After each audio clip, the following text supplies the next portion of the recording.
लाडली लक्ष्मी उत्सव जो आज संपन्न होने जा रहा है, इस कार्यक्रम की अध्यक्ष आदरणीय आनंद मूर्ति गुरु माँ, जो आध्यात्मिक गुरु होने के साथ साथ एक कवयित्री, दार्शनिक,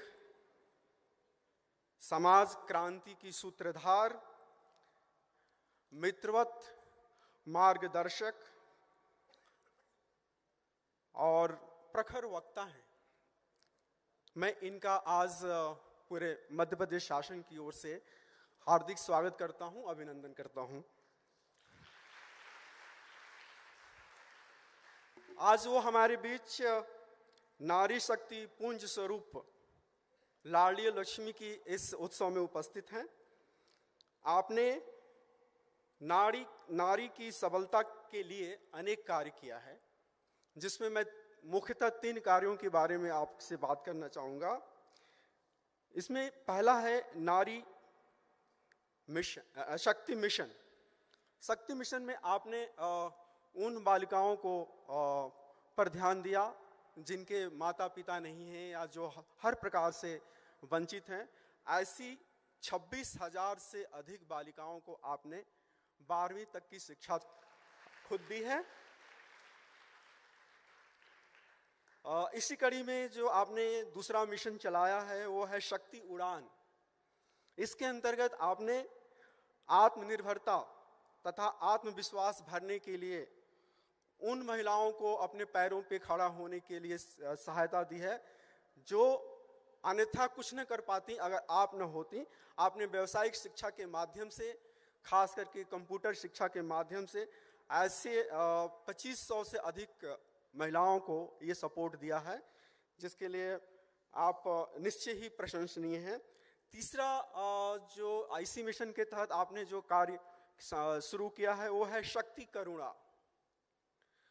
वैसे करुणा तो मानवीय गुण है, लेकिन ये सब में आता नहीं है, और जिसमें आता है उसका हृदय मानव सेवा के लिए अपलावित हो जाता है। तो खास करके वे किसान जो प्राकृतिक आपदा के शिकार थे, अन्यथा उनका जीवन जीना कठिन हो रहा था, तो आपने ऐसे परिवारों के लिए शक्ति करुणा योजना शुरू की और आपने उन परिवारों की भरपूर मदद की। मैं एक बार फिर से आज लाडली लक्ष्मी के बीच आप उपस्थित हैं, वे आपका मार्गदर्शन भी लेंगी। मैं हृदय से स्वागत करता हूं।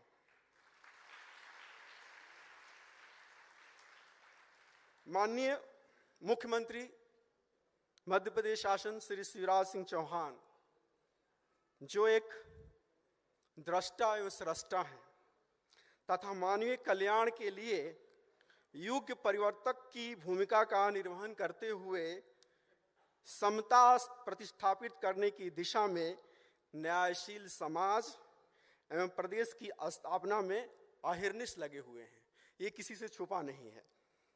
आप उस धनात्मक ऊर्जा का प्रवाह पूरे मध्य प्रदेश में कर रहे हैं, जो अद्वितीय है और जिसके स्पंदन से भारत की हृदय स्थली मध्य प्रदेश के जन जन का दिल आज तरंगायित हो रहा है। मैं आपका इस कार्यक्रम में हृदय से स्वागत करता हूं।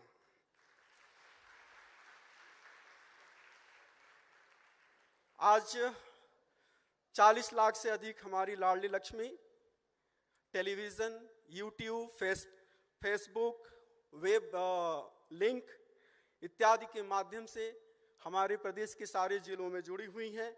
मैं उनका हार्दिक अभिनंदन करता हूं और स्वागत करता हूं। इनके साथ ही बड़े उत्साह के साथ पूरे प्रदेश भर में हमारे प्रदेश के लोक सेवक, हमारी तेजस्विनी सहायता समूह की महिलाएं, हमारी 18 लाख शौर्य दल की सदस्य, मातृ सहयोगिनी समिति जो 65,000 के करीब हैं उनकी सदस्या, तथा लाडली लक्ष्मी के परिवार से जुड़े प्रत्येक व्यक्ति का और मध्य प्रदेश के जन जन का उपस्थित मीडिया के साथ में मैं स्वागत करता हूं। एक छोटी सी बात मैं शेयर करना चाहता हूं, लेकिन इनका संबंध माननीय मुख्यमंत्री जी से है। बचपन में जब हम स्कूल जाते थे तो कभी माँ सिर पे हाथ फेर देती थी और कभी पिता मुड़ी हुई कॉलर को ठीक कर दिया करते थे। तो तब वो समझ में नहीं आता था कि वो कर क्या रहे हैं। लेकिन आज जब हम देखते हैं तो पाते हैं कि वे हमारे समय को बदल रहे थे, हमारे भविष्य की रचना कर रहे थे। आज मुख्यमंत्री जी, मुझे बहुत ही आत्मिक प्रसन्नता है कि आपने समय को बदलने के लिए जो हस्तक्षेप किया है, जब आप संबल, लाडली लक्ष्मी, महिला स्वसहायता समूह, संपत्ति में महिलाओं का समान अधिकार, कन्या विवाह, गांव की बेटी जैसी योजनाओं का सूत्रपात कर रहे थे, तब वो केवल योजनाएं नहीं थी, बल्कि आप वास्तव में इस रवादार समय की संवेदनशील सतह पर आप नए भविष्य की नींव डाल रहे थे। और उसी का परिणाम है कि आज हमारे मध्य प्रदेश में लाडली लक्ष्मी उपस्थित हैं और जो सबके सामने है। ये जो बदलाव है, ये एक युगांतकारी बदलाव है, क्रांतिकारी बदलाव है। भले हमें ये स्थूल रूप में दिखाई नहीं देता हो, लेकिन ये भाव रूप में और सूक्ष्म रूप में जबरदस्त प्रभाव है इसका मध्य प्रदेश में। तो आज का दिन अभूतपूर्व उत्सव का दिन है। आज आधी आबादी का दिन है। आज नारी के सम्मान का, उत्थान का और समर्थ होने का दिन है। कौन है ये लाडली लक्ष्मी? अभी आप मुख्यमंत्री जी कह रहे थे कि प्रदेश की हर बेटी लाडली लक्ष्मी है, और इसकी परिकल्पना के पीछे हमारी सोच क्या है? हमारी सोच ये नहीं है कि हम एक भावुकता में बह करके कार्यक्रम कर रहे हैं। जब आपने 2006 में इसकी परिकल्पना की थी और 2007 से इस योजना का प्रारंभ हुआ था, तो ये कोरी भावुकता नहीं थी, बल्कि एक दृष्टा की पैनी नजर की देन है, जिससे समाज में, परिवार में, प्रदेश में और देश में शांति स्थापित हो, समृद्धि की धारा बह सके। ये सर्वविदित सत्य है और सभी लोग मानते हैं इस बात को कि जिस देश समाज में नारियों का समुचित स्थान नहीं होता है, वह देश और समाज कभी प्रगति नहीं कर सकता। वो हमेशा असुरक्षित रहता है और वहाँ अशांति बनी रहती है। और इसका उदाहरण हमें कहीं ढूंढना नहीं है। आज दुनिया के 50% देश जहां पर नारियों का सम्मान नहीं है, आज वो अपने भीतर संघर्ष से जूझ रहे हैं। तो यदि हमें आत्मनिर्भर होना है या समृद्धशाली होना है, तो हमारे देश की नारी सुरक्षित हो, सुपोषित हो और समृद्धि हो। यह सबसे जरूरी है। तो इस योजना का यही उद्देश्य है। यह भावुकता की योजना नहीं है, बल्कि युग बदलने की योजना है। जब हम ऐसे युग को बदल देते हैं, तब हमारे सामने आज का जो भविष्य है वो हमारे सामने आके खड़ा होता है। इसके पीछे जो अंतर्निहित भावना है वो ये है, बाल विवाह रोकना।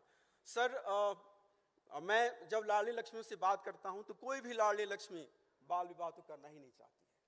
मतलब वो चाहती है सबसे पहले अपने पैरों पे खड़ा हो, तब हम विवाह की सोचेंगे, वो बाद की बात है। और ये बाल विवाह रोकना, बालिका शिक्षा को सुनिश्चित करना तथा महिलाओं को आत्मनिर्भर बनाना, ये 3 कड़ियां हैं लाडली लक्ष्मी योजना की, जिस पर हमारा प्रदेश काम कर रहा है। अब बहुत सारे लोग ये भी सवाल उठाते हैं कि बेटियों को लक्ष्मी क्यों कहते हैं, इसके पीछे क्या कारण है? तो इसके पीछे एकदम सीधा सा कारण है। जैसा कि मैंने शुरू में कहा, आज आप देख लीजिए अफगानिस्तान, पूरा अफ्रीका और पूरा ईस्ट एशिया, आप देख लीजिए, जहां नारी का सम्मान नहीं है वहां धन का भी अभाव होता है और उस समाज में करप्शन बहुत तेजी से बढ़ता है, संघर्ष होता है, हिंसा होती है। तो नारी का सम्मान इसलिए जरूरी है, ये हमारी शांति के लिए जरूरी है, हमारी समृद्धि के लिए जरूरी। यदि कोई लक्ष्मी है तो वास्तव में ये बेटियां ही लक्ष्मी है। हम नवरात्रि के दिन कन्या भोज कराते हैं और दीपावली के दिन लक्ष्मी की पूजा करते हैं। तो ये महज औपचारिकता नहीं है, इसके पीछे जो गूढ़ रहस्य छिपा हुआ है वो आपसे ये मांग करता है, हम सबसे मांग करता है कि एक दिन नहीं, हम प्रत्येक दिन अपने अपने घरों में बेटियों को पहले भोजन कराएं। जब जिस प्रकार से हम बेटों को पहले भोजन कराते हैं, उस तरह से हम बेटियों को पहले भोजन करा सकते हैं। फिर देखिए कि हमारा परिवार और समय किस प्रकार और किस तेजी से बदलता है। सरकार माननीय मुख्यमंत्री जी के निर्देशों में ये सारे परिवर्तन लाने की कोशिश कर रही है। मैं समाज से भी और पूरे मध्य प्रदेश की जनता से भी अपील करना चाहूँगा कि क्या आपके परिवार में बेटी सबसे पहले खाना खाती है? अगर नहीं खाती है तो फिर आप एक दिन कन्या पूजन करके अपनी जिम्मेदारी का निर्वहन नहीं कर सकते हैं। ये प्रतिदिन होना चाहिए। आपका घर कितना ही छोटा हो, लेकिन क्या उस घर के कोने में बेटी को बैठने के लिए जगह नियत है या नहीं है? जब वो खाना खाती है तो उसके लिए कुर्सी या पीढ़ा या ये आपने निश्चित किया है कि नहीं किया है? ये क्यों जरूरी है? छोटी सी बात है, लेकिन यह उसकी आइडेंटिटी को बढ़ाता है, उसको परिचय को बढ़ाता है। वो अपने आप को सोचती है कि मैं कुछ हूं और मेरा महत्व है। तो ये हमारे लिए करने की जरूरत है। यदि नहीं है तो हमें इस परंपरा को बदलना होगा। और ये परंपरा को यदि हम आज से ही बदल देते हैं तो हमारे भीतर एक नई ऊर्जा का संचार होगा। एक और सर, हम लोग पुरानी चीजें संस्कृत में कहते आए हैं कि यत्र नार्या पूजयंती रमन्ति तत्र देवता। अब हम इस श्लोक से आगे निकल चुके हैं और आज का श्लोक ये है कि यत्र नार्या पूजयंती बसंती लक्ष्मी गृहे गृहे। ये मध्य प्रदेश में इसकी शुरुआत हो गई है और इसका आज से उत्सव जो हम लोग मना रहे हैं पूरे प्रदेश में, ये इसकी नींव है। और एक बार फिर से जो कुछ चीजें हम लोग अछूता छोड़ देते हैं, हम पहचान नहीं कर पाते हैं, इग्नोर कर देते हैं कि कहाँ कितना बड़ा परिवर्तन हो रहा है। हरबंस राय बच्चन की कविता की कुछ पंक्तियां मुझे याद आ रही है। पूर्व चलने की वो टोही बाट की पहचान कर ले, पर गए कुछ लोग इसी पर, छोड़ पैरों की निशानी, वह निशानी मूक होकर आज बहुत कुछ बोलती है, खोल इसका अर्थ पंछी पंथ का अनुमान कर ले। और ये जो काम किया है, जो इस राशि पर जो लोग गए हैं, उनमें से हमारे मुख्यमंत्री जी एक हैं। मैं पूरे विभाग की ओर से मैं आपका हृदय से स्वागत करता हूं और पूरे जन जन का मैं आज हृदय से स्वागत करता हूं। आपको बहुत बहुत मेरी शुभकामनाएं और बहुत बहुत बधाई।